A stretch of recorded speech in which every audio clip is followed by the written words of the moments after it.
Unlike how Ainz did back in episode 4, his leverage of the Quagoa to make the dwarves meet his demands was completely intentional and just what he wanted.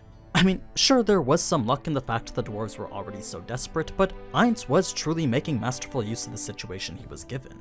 What the anime didn't quite show us, though, was the lengthy history behind this conflict, which Ainz and his army proceeded to make insignificant. It's the classic Overlord trope where these massive affairs are made entirely trivial when Ainz shows up. So, just like how we always do, let's take a look at what the anime missed from the novels. Very quickly before we get started though, don't forget you can still get the Succube apparel until the end of the season. But now, let's get started. Episode 45, The Impending Crisis, covering chapters 3 and 4 from volume 11 of the light novel. If you're wondering what Ainz had done with the Quagoa from last episode, well, considering that they hadn't yet declared themselves as enemies, Ainz decided it was best to imprison them instead of kill them. Naturally, some experiments would be done on them first, but until the Quagoa made it clear that they wouldn't cooperate, the old Garters of Nazarick would only test them instead of massacre them. Now, it was during Ainz's journey from one dwarf city to the next that an intermission was given focusing on the Elf King. Remember, the slain theocracy was currently at war with the elves. This wasn't something that we got many details on, but we did know that a major factor in it was Zeshi. So, just like how in episode 3 we got the theocracy's viewpoint on the whole situation, episode 6 brings us the Elf Kings. We find out how he's just like Zeshi when it comes to power. As a powerful half-godkin himself, the Elf King was obsessed with creating offspring who were just as strong as he was, much to the point that he would prioritize sending female elves to the front, all in hopes that one would eventually awaken their true power. Of course, nothing like that had ever happened, so this Elf King was starting to consider other options. Perhaps he would invade the theocracy himself and use his power to retrieve the daughter taken from him so many years ago. Then, by using her as his concubine, he would be one step closer to creating an army of powerful children who could conquer the world.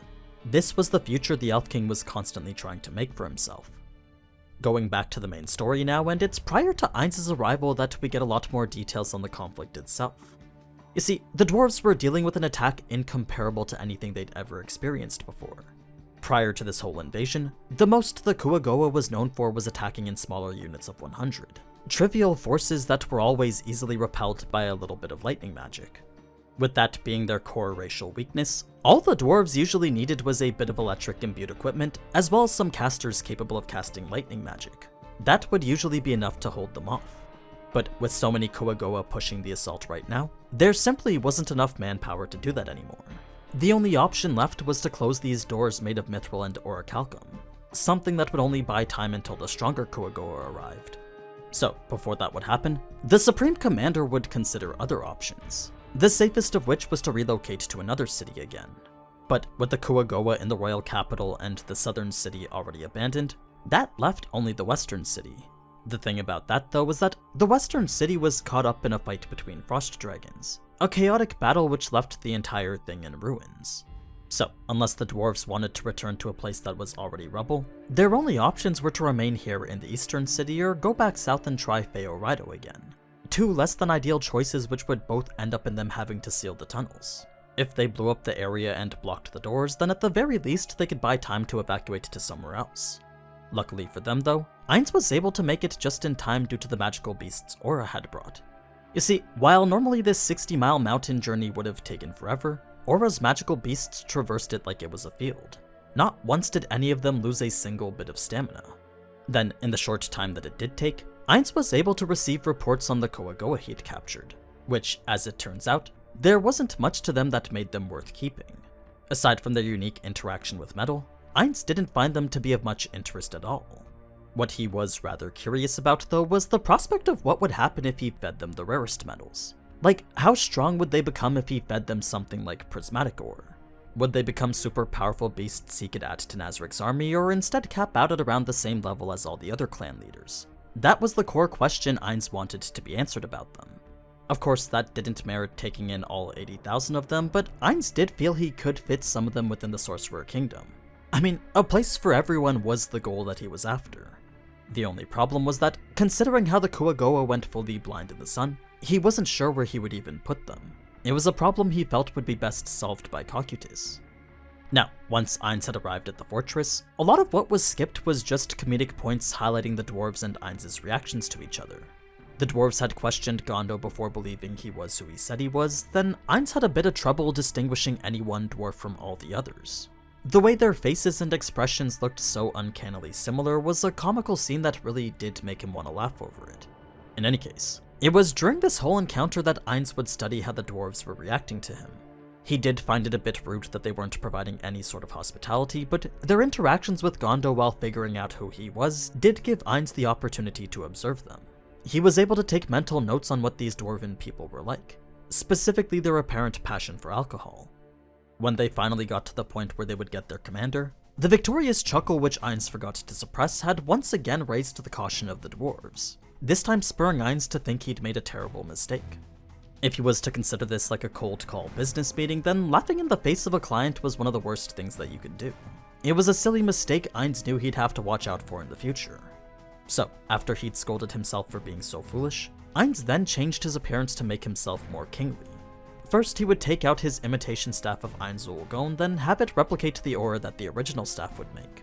This didn't have nearly the same power as the original, but from a visual standpoint it would give the exact same effects. And that would turn out to be enough to knock the Supreme Commander right off his feet. Ainz wasn't sure whether he was frightened or doing some sort of greeting, but the length of which he stayed on the ground for was just unnatural. Regardless, it was once past the weird circumstances of their meeting that the commander would accept Ainz's help and lead him to the Regency Council.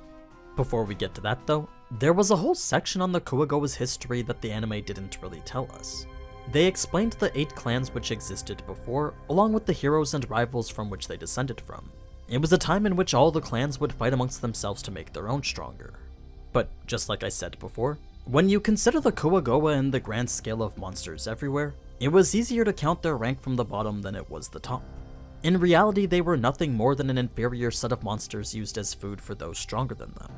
So, considering how primitive their civilizations were, many of the clans who would fight amongst themselves would only do so in order to secure ores to make their own clans stronger. It was a core facet of their development that had forced them to act this way. Then, with the dwarves competing for those ores as well, it was only natural the Quagoa come to despise them for it. I mean, if there wasn't even enough for their own clans to prosper, then the dwarves depleting it even more was completely intolerable. Thus the reason the Quagoa were constantly attacking them. Where everything began to change for them though was when a new king emerged who was the strongest out of all of them. You see, not only did his power surpass that of the ancient hero Pooh, but his overwhelming strength was used to unify the clans. He didn't do so by executing all the other leaders, but instead by leaving them in charge and providing equality to everyone. It didn't matter how strong or what social standing you had, so long as the work you did was valuable, pay Ryura would reward you accordingly. Now, the reason why this is because the sense of reward for a job well done would ensure the other tribes would still be competing with each other, all while preventing the violent hostility of the previous era. It would also ensure his position as ruler, since any enmity towards himself would instead be directed at each other.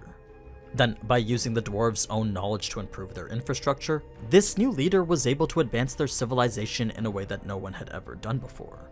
He was a benevolent ruler that sought to expand his influence even further now, resulting in this massive operation to take on the dwarves here. So, with an army of his 16,000 strongest, Ryura would lead his people on a mission to wipe out the dwarves once and for all. An immense undertaking which would involve multiple teams, each with a specific task that would lead them to victory. That being the case, the team we saw in the anime was the Elite Vanguard, a valuable troop that was tasked with taking the fort, perhaps even the city if they could make it far enough. Of course, just like we saw in the anime, the years of work the Quagoa had spent prepping and training for this mission meant practically nothing once Ainz was involved. Once again, Ainz had made the hopes and dreams of an entire race amount to nothing. Well, that hasn't happened just yet, but if you've watched episode 7 then I'm sure you already know it has.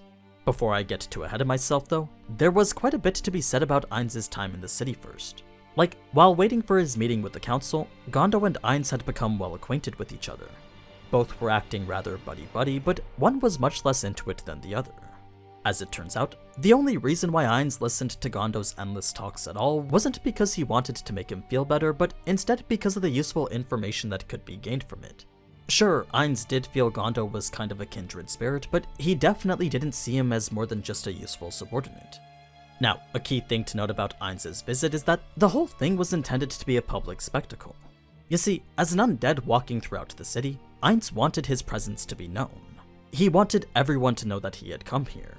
Reason being that, in the off chance that there were players amongst the dwarves, then approaching the city diplomatically as he did would prevent them from wanting to attack him with weapons he wasn't familiar with. Considering the dwarves were having such trouble with the Quagoa though, the odds of there being players here were very low. That or they could just be extremely low level.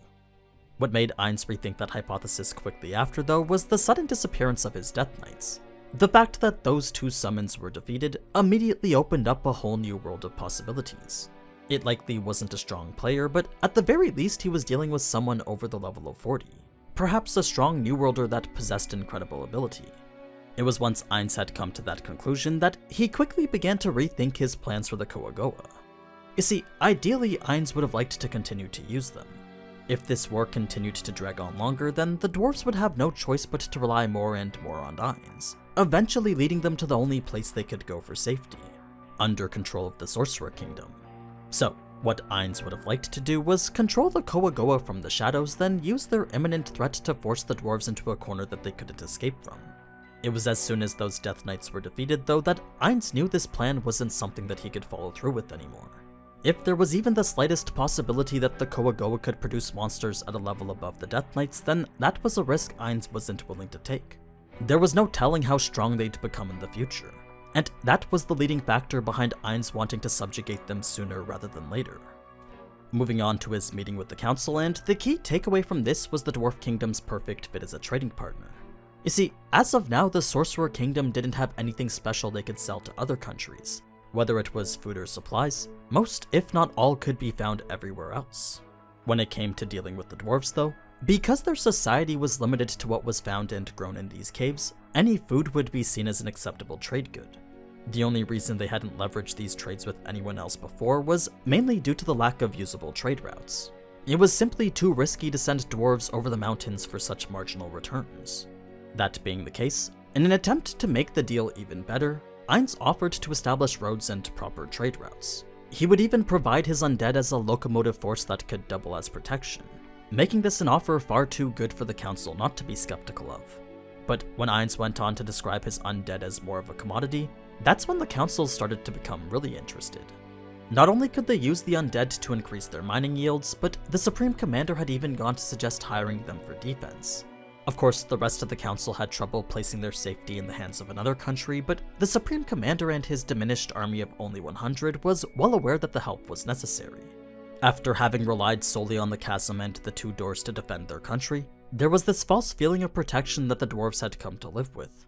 Only the Supreme Commander seemed to understand that once those failed, their people were doomed. Now, given how the conversation was going, there wasn't really much for Ainz to worry about, but he did need to consider what would happen if he began importing mass amounts of Dwarven gear. Naturally, the competition would spur his own blacksmiths to try and improve, but too much supply of superior gear would reduce the space in the market for his own blacksmiths, resulting in their numbers to decrease and an overall hit to the Sorcerer Kingdom's capabilities. So, if Ainz was going to import this gear, then he knew a proper balance needed to be maintained regarding local goods and imported goods. It was an issue definitely best handled by Demiurge or Albedo, but Ainz did have a few good ideas himself. Perhaps he could impose some tariffs on the Dwarven goods, or even sell the superior gear only to his nation's adventurers. Both would limit the amount of reach these imports would have on the market, as well as increase his adventurers' survival rates. They were definitely pretty good ideas with regards to handling this. Now, when Ainz was sent away after for the council to discuss, things had actually gotten quite a bit more heated than what we saw in the anime. First, many still weren't sure whether the runecrafters would be used as slaves, then the chief of smiths became offended by the Supreme Commander constantly referring to Ainz as His Majesty. By acknowledging a foreign ruler, the chief of smiths was making it seem like the Supreme Commander had committed treason. What this chief was failing to grasp, though, was the futile state their country would be in without Ainz's help. And that was a point the Supreme Commander literally had to yell for the others to understand here. So, when all was said and done, the dwarves accepted Ainz's terms just like how we saw. It was so easy, in fact, that Ainz actually felt bad for having to exterminate the root cause of it. I mean, if not for the Quagoa taking the fort, then who knows how much time and money would have been needed to acquire the runecrafters. Aside from that, there was also one other thing Ainz requested, and that was a custom suit of armor for Zardyusu. The stated purpose was to celebrate the birth of his child, but really Ainz just wanted to keep the father of his rare lizard men safe. That way he could bring about even more of them in the future. Ainz was hoping to use the rare ore he'd been hearing about to craft it, but when he found out the rarest metal the dwarves possessed was adamantite, he instead presented a level 45 metal from Yggdrasil. It was a gift that went to make the chief of smithing slightly more fond of him. Ainz had even spotted the dwarf blushing because of it. Fast forward now to the meeting with the rune crafters next, and while most of it was pretty much the same, Ainz had actually ended up lending them the sword to study after. Though the most runes any of those crafters could possibly imbue was 4, each were intrigued by the challenge bestowed upon them. They were all ready to devote their lives as apprentices to the Sorcerer Kingdom. If this would end up being the product of their work, then no matter how impossible the challenge seemed, all were happy to spend their lives attempting it. Now, the last thing worth mentioning from after this meeting was a thorough look into the mindset which allows Ainz to take advantage of others so easily. It was after he saw just how innocent Shalltear looked to him that he remembered how, in comparison to the rage he felt from having to kill one of his dear NPCs, the thought of making others unhappy to prevent that wasn't even worth considering. Reason being that, to Ainz, the most important people in this world were those from Nazarick. If you weren't a player or NPC from his guild, then your life was automatically worth 2 to 3 times less to him. It was a train of thought that all stemmed from the conclusion that all lives weren't equally important. Unless you were absolutely insane, it was practically impossible to be able to think that way. So that's why Ainz is able to do what he does so easily. He would easily kill any number of humans just to protect the greater good of Nazarick. But yeah, that's pretty much it for episode 6. If you enjoyed what you saw, then feel free to leave a like and let me know in the comments. But anyway, as always, thank you so much for watching, and if you enjoyed this type of anime content, then you already know what to do. So, until next time, ciao!